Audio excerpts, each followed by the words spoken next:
देख रहे हैं इन डार्क राजकुमार के साथ। तो चलिए पढ़ते हैं आज की कहानी की ओर। दोस्तों, गौरव एक छोटे से शहर रामपुर का लड़का था। गौरव को बचपन से ही कहानियाँ लिखने का शौक था।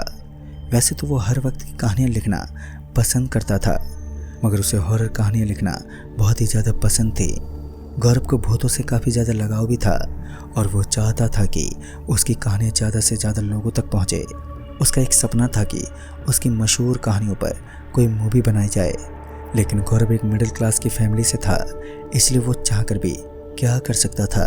फिर वह अपनी कहानियों को अपने द्वारा दूसरे लोगों को सुनाने लगा, लेकिन लोगों का कुछ खास रिस्पॉन्स ना मिलने के कारण वो हताश रहने लगा। उसने लोगों से बात करना तक छोड़ दिया और अकेला ही रहने लगा। मगर उसके दोस्तों ने उसे समझाया कि तुम हिम्मत मत हारो, एक ना एक दिन तुम्हें सफलता ज़रूर मिलेगी और तुम्हारी कहानियाँ लोगों में एक पहचान बनाएंगी। धीरे धीरे समय बीतता गया, लेकिन एक सुबह उसके साथ कुछ ऐसा हुआ जिसका उसे अंदाजा तक नहीं था। सुबह सुबह उसके फ़ोन पर एक अनजान नंबर से कॉल आया, लेकिन गौरव वह कॉल रिसीव ही नहीं कर पाया क्योंकि वह सोया हुआ था। जब उसकी नींद खुली तो उसने वह कॉल देखी, लेकिन नंबर ना सेव होने के कारण उसने ज़्यादा ध्यान नहीं दिया। मगर दोपहर होते होते उसे दोबारा से उसी नंबर पर कॉल आया। इस बार गौरव ने कॉल रिसीव कर ली। उधर से आवाज़ आई, गौरव जी बोल रहे हैं क्या? तभी गौरव ने पूछा, जी बोल रहा हूँ, कहिए क्या बात है। तभी उस शख्स ने कहा, जी हमने आपकी कहानियाँ सुनी हैं, आप बहुत ही अच्छी कहानी लिखते हैं। हमें आपकी कहानियाँ बहुत ही ज़्यादा पसंद आई और हम सभी आपकी कहानियों पर एक शॉर्ट फिल्म बनाना चाहते हैं, तो सोचा एक बार आपसे पूछ लें। ये सारी बातों को सुनकर उसे विश्वास ही नहीं हो रहा था कि उसका सपना अब बहुत जल्द पूरा होने वाला है।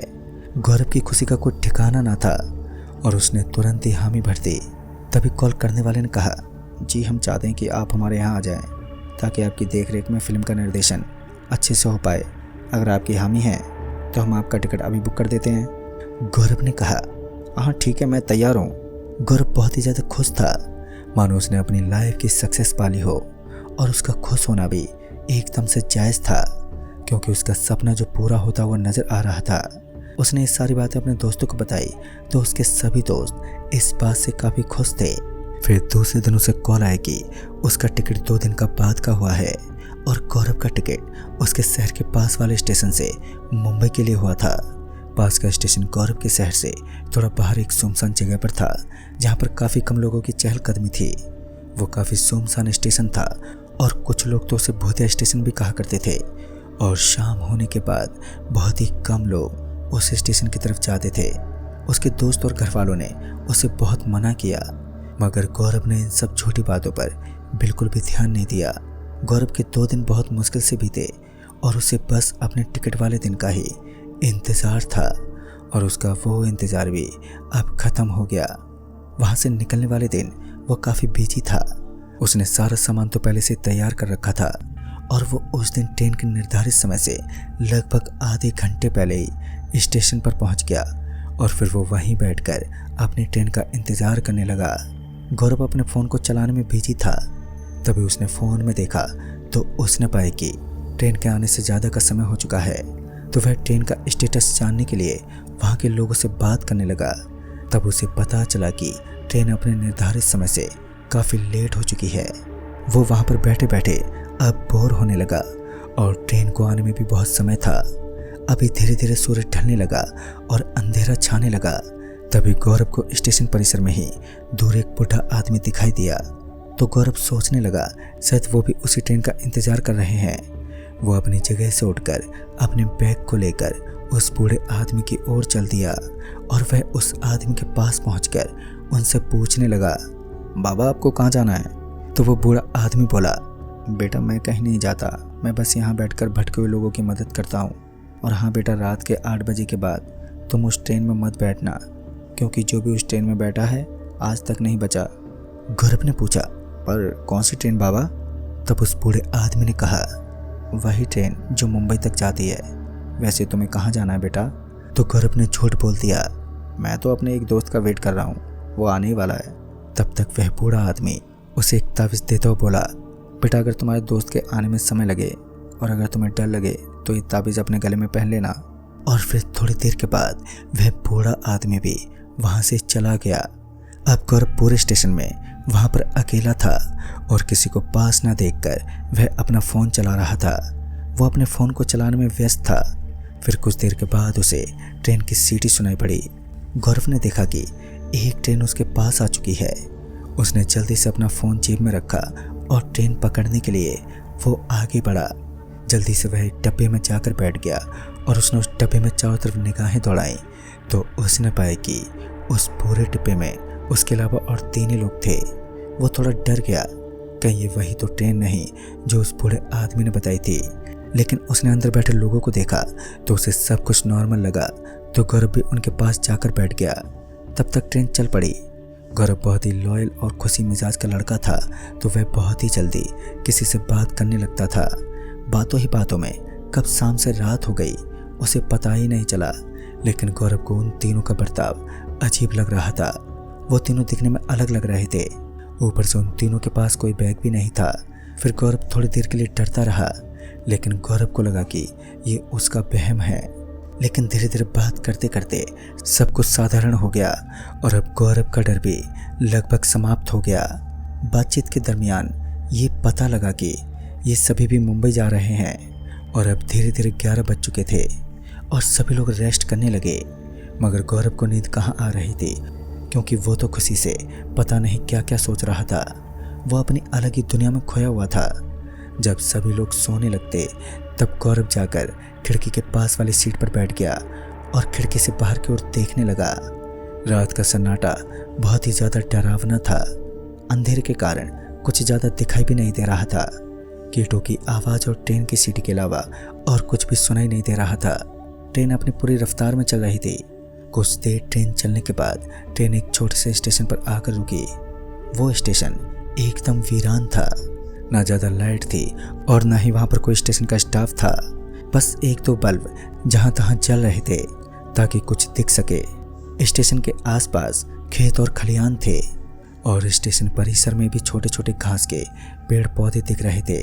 खिड़की से ज़्यादा कुछ दिख तो नहीं रहा था, तो गौरव खिड़की से उठकर गेट के पास आ गया। वह अभी इधर उधर देख ही रहा था कि तभी उसे कुछ ऐसा दिखा कि वह अंदर से हिल गया। उसने देखा कि वहाँ स्टेशन की बेंच पर एक साथ 7 महिलाएं बैठी हुई हैं। उन सब ने सफ़ेद साड़ी पहन रखी थी और सबका चेहरा काफ़ी अजीब लग रहा था। गौरव ने जब ध्यान से देखा तो उसने देखा कि उन सब के सर फटे हुए हैं और खून से सबकी साड़ियाँ अब लाल हो रही हैं। ये सब देखकर बहुत ही ज़्यादा वो डर गया और जाकर अपनी सीट पर बैठ गया। उसे कुछ भी समझ नहीं आ रहा था कि आखिर उसके साथ ये सब हो क्या रहा है। वह इस बार दूसरी खिड़की की तरफ बैठा था। थोड़ी देर आराम करने के बाद वह दूसरी ओर खिड़की से बाहर की तरफ देखता है तो बाहर की तरफ उसे रेल की पटरी पर कुछ दिखाई दिया। गौर से देखने पर उसने देखा कि एक पागल सा दिखने वाला आदमी पटरियों के बीचों बीच खड़ा है और उसके हाथ में एक चाकू भी था। गौरव सोचने लगा कि कहीं इसी ने तो उन महिलाओं पर हमला नहीं कर दिया। गौरव अभी ये सब कुछ सोच ही रहा था कि तभी उसकी ट्रेन वहाँ से चल पड़ी। लेकिन वह पागल सा दिखने वाला आदमी अभी भी चाकू लेकर पटरियों पर दौड़ रहा था। धीरे धीरे ट्रेन स्टेशन से बाहर निकल गई।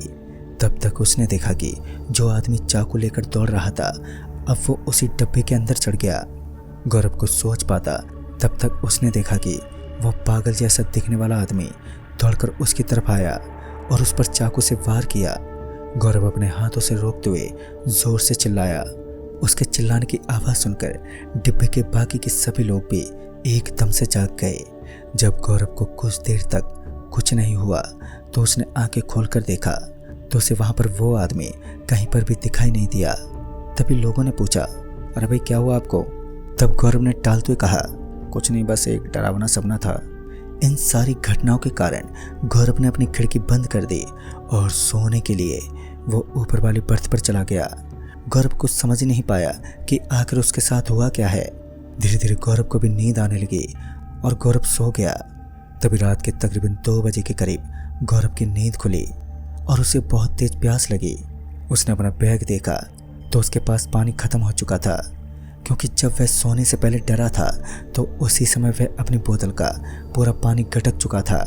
तब गौरव ने अपने डिब्बे में बैठे उन तीनों लोगों से पानी मांगा तो उन तीनों के पास भी पानी नहीं था। गौरव को कुछ भी समझ नहीं आ रहा था और प्यास बहुत तेज लगी थी और उसे वहां पर पानी भी नहीं मिल पा रहा था। अब गौरव के पास अगले स्टेशन पर गाड़ी रुकने का इंतजार करने के अलावा कोई दूसरा उपाय भी नहीं था। फिर कुछ देर इंतजार करने के बाद ट्रेन एक छोटे से हॉल्ट पर रुक जाती है। गौरव खिड़की से बाहर देखता है तो उसे एक चापाकल दिखाई देता है। उससे रहा नहीं गया और वह बिना कुछ सोचे समझे अपने डिब्बे से उतर गया और चापाकल के पास पहुंचकर वो पानी पीने लगता है। वहां भी दूर दूर तक उसे कोई भी दिखाई नहीं दे रहा था।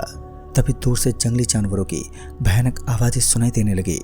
गौरव दोबारा से अपने डिब्बे की तरफ बढ़ा, तभी वो वहीं गिर पड़ा और उसे ऐसा लगा कि जैसे किसी ने उसके पैरों को पकड़ रखा हो। जब उसने नीचे की तरफ देखा तो उसने पाया कि एक जला हुआ हाथ प्लेटफार्म के अंदर से निकला हुआ है और उसे पकड़ने की कोशिश कर रहा है। गौरव तेजी से दौड़कर ट्रेन की तरफ भागा। उधर ट्रेन भी स्टार्ट हो गई और धीरे धीरे आगे बढ़ने लगी। गौरव जैसे तैसे दौड़कर ट्रेन के डिब्बे में आ गया और अंदर आकर अपनी सीट पर बैठ गया। अंदर पहुंचकर उसने ये सारी बातें उन तीनों लोगों को बताई, मगर वो बिल्कुल भी नहीं माने और कहा कि तुमने थोड़ी देर पहले बुरा सपना देखा था, ये उसी का असर हो सकता है। गौरव बहुत ही बड़ी मुसीबत में था, लेकिन कोई भी उसका भरोसा नहीं कर रहा था। वो अपनी सीट पर बैठा और सुबह होने का इंतजार करने लगा। अब ट्रेन अपनी पूरी स्पीड में आगे की तरफ बढ़ रही थी। गौरव अपनी सीट पर चुपचाप बैठा हुआ था। करीब 3:45 बजे के आसपास ट्रेन एक बड़े स्टेशन पर रुकी और अपनी सीट से उठकर वो गेट के पास पहुंच गया तो उसे वहां पर बहुत सारे लोग नजर आए। वो वहीं नीचे उतरा और चाय पानी पीकर खुद को रिलैक्स किया। गौरव कुछ खाने का सामान खरीदकर अपनी सीट पर बैठ गया। क्योंकि मुंबई का प्लान उसका अचानक से बना था तो वो अपने साथ खाने के लिए ज़्यादा कुछ कर नहीं सका।